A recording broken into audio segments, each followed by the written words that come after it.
మీరంతా చాలా గౌరవించారు తెలంగాణ ఉద్యమంలో కూడా. కవిత గారు వెంట మీరు కూడా నడిచిన వ్యక్తే. ఇప్పుడు కవిత గారు బయటకు వచ్చి రేపు ఒక పార్టీ పెట్టబోతున్నారు, ఖచ్చితంగా మీరు రియాక్ట్ కావాలి ఈ అంశంలో. ఎందుకంటే నిన్నటి వరకు ఆమె మీ అధినేత కూతురు, కానీ ఇప్పుడు ఆమె కూడా ఒక పార్టీ అధ్యక్షురాలు, కాబోయే సీఎం అని చెప్తున్నారు. ఆమె నేను సీఎం అవుతాను, నెక్స్ట్ మహిళా ముఖ్యమంత్రిగా అంటున్నారు.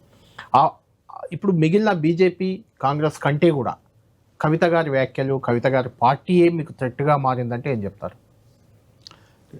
ఆల్రెడీ మా పార్టీ ఒక నిర్ణయం తీసుకుంది, వారికి సంబంధించి నిర్ణయం జరిగిపోయింది. తర్వాత వారు ఏం మాట్లాడినా, వారు ఏం చేసినా పెద్దగా మేము పట్టించుకోకుండా మా పని మేము చేసుకుంటూ పోతున్నాం తప్ప ప్రజల పక్షాన. సో వారు ఏం మాట్లాడినా కూడా మేము పెద్దగా రియాక్ట్ కావట్లేదు.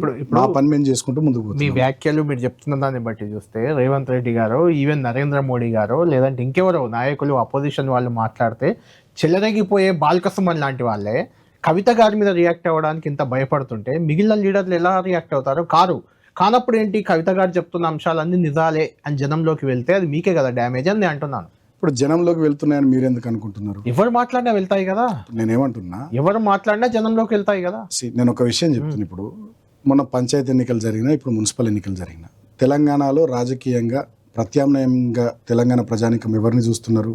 బీఆర్ఎస్ పార్టీని చూస్తున్నారు అని మీరు అనుకుంటున్నారు. నన్నే చూస్తున్నారు అని కవిత గారు చెప్తున్నారు. రిజల్ట్స్ ఉన్నాయి కదండి. కళ్యాణ్ గారు పోటీ చేయలే కదా, పార్టీ రాబోతుంది కదా. వారు పోటీ చేసినప్పుడు రాజకీయ పార్టీలు ఎవరైనా పెట్టుకోవచ్చు, ఎవరైనా పోటీలు చేసుకోవచ్చు. పోటీలు చేసుకున్నప్పుడు ప్రజలు నిర్ణయిస్తారు. నేనేమంటున్నా, ఇవాళ కాంగ్రెస్ పార్టీకి ఆల్టర్నేటివ్గా తెలంగాణ ప్రజలు మమ్మల్ని చూస్తున్నారు.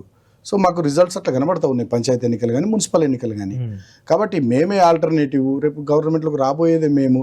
అటువంటి పరిస్థితుల్లో ప్రతి అంశానికి కూడా రియాక్ట్ కావడం ఎందుకు? అంటే ఆమె వ్యాఖ్యలు కానీ, ఆమె పార్టీ కానీ ఎలాంటి ప్రభావం చూపాలంటారు మీ పైన, రాష్ట్ర రాజకీయాలపై కూడా? వారు పార్టీ పెట్టిన తర్వాత నేను మాట్లాడతాను. అంటే బీసీ ఎజెండా అని చెప్తున్నారు కదా, బీసీలకు మీరు అన్యాయం చేశారు, నేనే న్యాయం చేస్తానని చెప్తున్నారు కదా.